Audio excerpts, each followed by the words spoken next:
아까운 시간을 잃는 무의미한 미국과의 그 어떤 접촉과 가능성에 대해서도 생각하지 않고 있다. 북한 외교를 담당하는 이선권 외무상이 어제 이 같은 내용의 담화문을 발표했습니다. 전날 김여정 노동당 부부장이 속담에 꿈보다 해몽이라는 말이 있다며 북미 대화 재개를 기대하는 미국을 향해 찬물을 끼얹는 듯한 발언을 한 데 이은 부정적 입장 발표입니다. 이틀 연속 대화 가능성을 일축하는 것처럼 일단 해석되지만 반대로 의미가 있는 대화는 할 수 있다는 속내를 드러냈다는 분석도 가능합니다. 네, 이렇게 잇따라 나오는 북한의 미국을 향한 메시지에 미국은 북한의 긍정적인 반응을 기다린다는 입장을 보이고 있는데요. 뭔가 더 있어야 대화를 하겠다는 뜻을 내비친 북한. 하지만 선제 조치는 없다는 걸 아직은 고수하고 있는 미국 사이의 신경전이 당분간 이어질 것으로 보입니다. 강버들 기자입니다. 김정은 북한 국무위원장이 바이든 미국 대통령 취임 5달 만에 대화에도 대결에도 준비돼 있어야 한다는 첫 공식 대미 메시지를 내놓은 이후 양측의 대화 가능성을 두고 북미 당국자들의 발언이 이어지고 있습니다. 미국은 북한의 신호를 기다린다는 입장을 거듭 밝혔습니다. 이에 북한은 일단 선을 긋는 모습입니다. 김여정 노동당 부부장이 백악관의 기대를 꿈보다 해몽으로 평가하는 담화를 내놨고 어제는 이선권 외무상도 담화를 냈습니다. 김 부부장 담화가 미국의 섣부른 기대를 일축했다고 하면서 아까운 시간을 잃는 무의미한 접촉 가능성을 생각하지 않는다고 밝혔습니다. 하지만 대화를 완전히 거부한다기보다는 제재 완화와 같은 대화 재개 명분을 요구한 것이란 해석이 나옵니다. 미국 국무부는 최근 담화들을 인지하고 있다면서 북한의 긍정적 반응을 기다리고 있다는 입장을 다시 확인했습니다. 이런 미국의 입장이나 북한이 온건한 수준의 대미 메시지를 내고 있는 점에 비춰 일단 분위기가 조성되고 있는 걸로 보이지만 직접 대화 조건에 대한 입장이 다른 만큼 한동안 양측의 줄다리기는 이어질 전망입니다. JTBC 강버들입니다. 교회 등을 중심으로 집단 감염이 잇따르고 전염력이 훨씬 더 강한 인도발 델타 변이 바이러스까지 빠르게 퍼지면서 코로나19에 대한 위기감이 다시 커지고 있습니다. 어제 0시 기준 신규 확진자 수가 13일 만에 600명대를 기록한 데 이어 오늘 0시 기준 확진자 수도 600명 안팎에 이를 것으로 보입니다. 다음 달 1일부터 사회적 거리 두기가 완화되는데 곳곳에서 빨간불이 켜지고 있습니다. 박민규 기자가 보도합니다. 다음 달 5일까지 문을 닫는다고 써 있습니다. 대전 유성구에 있는 한 교회입니다. 하루에만 이 교회와 관련해 33명이 감염됐습니다. 확진자는 지금까지 모두 60명입니다. 우리 보건환경연구원에서 1차 분석한 결과는 알파 변이 바이러스다라고 이렇게 결과가 나왔어요. 다만 최종적인 확정은 질병청에서 하겠지만은 결국 다음 달 1일 완화된 거리두기 적용 전까지 대전시는 강화된 1.5단계를 적용하기로 했습니다. 부산에서는 델타 변이 감염 사례가 더 나왔습니다. 인도네시아에서 입국한 외국인인데 부산에서는 처음입니다. 우리나라에서도 변이 바이러스는 이렇게 빠르게 퍼지고 있습니다. 지난해 12월 이후 2,200건 넘는 변이 바이러스가 발견됐습니다. 알파 변이가 가장 많았고 델타 변이와 베타 변이가 그 다음이었습니다. 방역 당국은 불안해할 필요가 없다고 설명했습니다. 최근 변이 바이러스 검출 비율은 약 40%로 해외에 비하면 낮은 수준입니다. 영국발 알파형의 비율이 약 85%, 인도발 델타형의 비율이 약 11% 정도입니다. 하지만 알파 변이는 기존 코로나19 바이러스보다 전파력이 1.5배 빠릅니다. 델타 변이는 이런 알파 변이보다 전파력은 1.6배, 입원율도 2배 이상 높습니다. 그만큼 빨리 퍼진다는 겁니다. 13일 만에 700명 가까운 확진자가 나온 이유 가운데 하나입니다. 방역당국은 거리두기 개편을 앞두고 방역 수칙을 지키면서 예정대로 접종에 참여해달라고 당부했습니다. JTBC 박민규입니다. 중국에서는 델타 변이 바이러스가 14초 만에 전파됐다는 역학조사 결과도 나왔습니다. 전염력이 기존 바이러스에 비해 훨씬 더 강할 뿐만 아니라 전파 속도가 매우 빠른 겁니다. 중국 당국은 2차례 백신 접종을 서둘러 마치라고 독려하고 있습니다. 박성훈 베이징 특파원입니다. 인도발 델타 변이 바이러스가 중국 광저우시에서 처음 발견된 건 지난달 중순입니다. 시 당국은 어떻게 감염이 진행됐는지 추적한 결과를 공개했습니다. 70대 고모 씨가 화장실로 향합니다. 당국이 확인한 최초 감염자입니다. 잠시 뒤 70대 송모 씨가 같은 화장실에서 나옵니다. 함께 있었던 시간은 불과 45초. 송 씨는 두 번째 감염자가 됐습니다. 그로부터 이틀 뒤 감염 사실을 몰랐던 송 씨가 또 다른 식당을 찾았고 물을 받으러 갔다가 처음 보는 황모 씨와 잠시 대화를 나눕니다.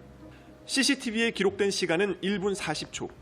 황 씨는 세 번째 감염자가 됐습니다. 네 번째 감염자 30대 루모 씨는 더 충격적입니다. 황 씨가 화장실에 들어갔고 루 씨는 같은 화장실로 향합니다. 단 14초 만에 나왔는데 루 씨는 변이 확진 판정을 받았습니다. 다른 밀접 접촉자는 없었습니다. 黄文送了真正名我不知道，就是经常都去那里喝茶，大家就面熟那个。 광저우시의 변이 바이러스 감염자는 한 달 만에 160명으로 늘었고 광저우의 한 대학에서는 학생과 교직원 등 2만여 명이 봉쇄까지 됐습니다. 它的传播力更强了。再来看第二个特点，就是病毒的载量高，病情发展的更快，重症比例也更高了。 중국 당국은 백신을 맞은 사람이 변이 바이러스에 감염된 비율이 낮다며 서둘러 백신을 맞을 것을 권하고 있습니다. 하지만 백신 접종자 가운데 실제 감염률이 얼마나 되는지는 아직 공개하지 않고 있습니다. 베이징에서 JTBC 박성훈입니다. 주말과 겹치는 모든 공휴일에 대체 공휴일을 적용하는 법률안이 국회 상임위원회를 통과했습니다. 국민의힘 의원들이 5인 미만 사업장에 적용되지 않는 법안에 찬성할 수 없다며 의결에 불참하자 더불어민주당 의원들이 단독으로 밀어붙였습니다. 이에 따라 법안이 법제사법위원회와 본회의까지 통과하면 올해는 8월 15일 광복절부터 성탄절까지 나흘의 대체 휴일이 추가로 생기게 됩니다. 박지훈 기자입니다. 대체 공휴일을 모든 공휴일로 확대하는 공휴일에 관한 법률 제정안이 어제 국회 행정안전위원회를 통과했습니다. 이의가 없으십니까? 없으시면 가결되었음을 선포합니다. 앞서 여야는 대체 공휴일이 5인 미만 사업장에 적용되지 않는 점을 두고 격론을 벌였습니다. 한 400여만 되는 분들이 휴일이 없는 그런 삶을 지속적으로 강요받게 됩니다. 4인 이하를 우리가 할 수 있으면 이걸 아무것도 할 수가 없습니다. 우선 근거라도 좀 마련해 놓자. 제정안은 국민의힘 의원들이 퇴장한 가운데 민주당 단독으로 통과됐습니다. 대체 공휴일은 공휴일과 주말이 겹치는 날의 직후 첫 번째 비공휴일입니다.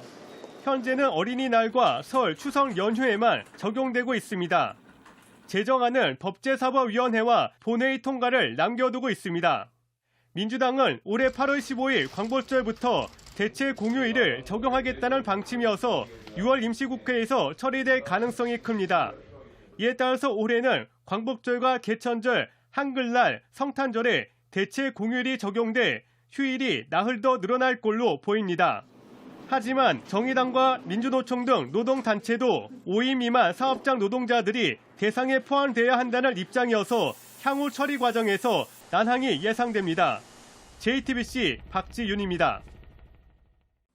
대체 공휴일 법안이 민주당 단독으로 국회 행정안전위원회 전체 회의를 통과한 것과 달리 수술실 CCTV 설치 의무화 법안은 어제 국회 보건복지위원회에서 또다시 막혔습니다. 법안 소위원회가 열렸지만 여야의 의견 차이로 합의에 이르지 못했습니다. 잇따르는 의료사고와 대리수술 그리고 환자 모욕 범죄 등을 막기 위해서 CCTV 설치가 시급하다는 목소리가 커지고 있는데 국회의 논의는 더디고 답답합니다. 이희정 기자입니다. 국회가 수술실 CCTV 설치 의무화 법안을 심사하기 위해 상임위원회 소위를 열었지만 또 결론을 내지 못했습니다. 지난해 11월부터 회의가 열리길 총 4차례. 하지만 이번에도 심사는 미뤄졌습니다. 어제 여야는 CCTV 촬영과 열람 조건에 의견 접근을 이루면서 합의 가능성을 높이는 듯 했습니다. 하지만 CCTV를 어디에 설치할 것인가에서 또다시 논의는 발목이 잡히고 말았습니다. 민주당은 수술실 내부에 의무적으로 설치해야 한다는 입장입니다. 대리수술이나 성범죄를 막기 위해선 그게 필수라는 겁니다. 수술실 전경을 비출 수 있어야 되고 수술에 참여하는 사람들의 참여자들의 행위가 영상으로 기록돼야 되지 않습니까? 그동안 미온적이었던 정부도 내부 설치 의무화로 입장을 선회한 걸로 알려졌습니다. 하지만 국민의힘 복지위원들은 수술실 입구 설치가 낫다는 쪽입니다. 내부에 의무적으로 설치하려면 개인정보 보호 문제가 우선적으로 해결돼야 한다고 주장하고 있습니다. 개인정보를 어떻게 하고 또 비용 문제는 어떻게 하고 또 이게 범위는 어떻게 하고 이렇게 네 번째 논의도 무산되면서 여당 내에선 단독 처리도 불사해야 한다는 주장이 나오고 있습니다. 국민 여론조사를 해보면 80%가 넘는 국민들이 찬성하고 있습니다. 이제는 국회가 결단할 때고 민주당도 확고한 결단을 해서 밀고 갈 때라고 생각합니다. 국민의힘 지도부는 법 취지엔 공감한다면서도 여전히 신중한 모습입니다. 종합적으로 검토해가지고 진료하는 의사와 그리고 치료받는 환자들이 만족할 수 있는 선에서 타협해야 된다고 생각합니다. 여야는 이르면 이달 안에 상임위원회 소위를 다시 열기로 했지만 일정은 확정하지 못했습니다. 이대로라면 6월 임시국회 내 처리도 쉽지 않을 거란 관측이 나옵니다. JTBC 이희정입니다.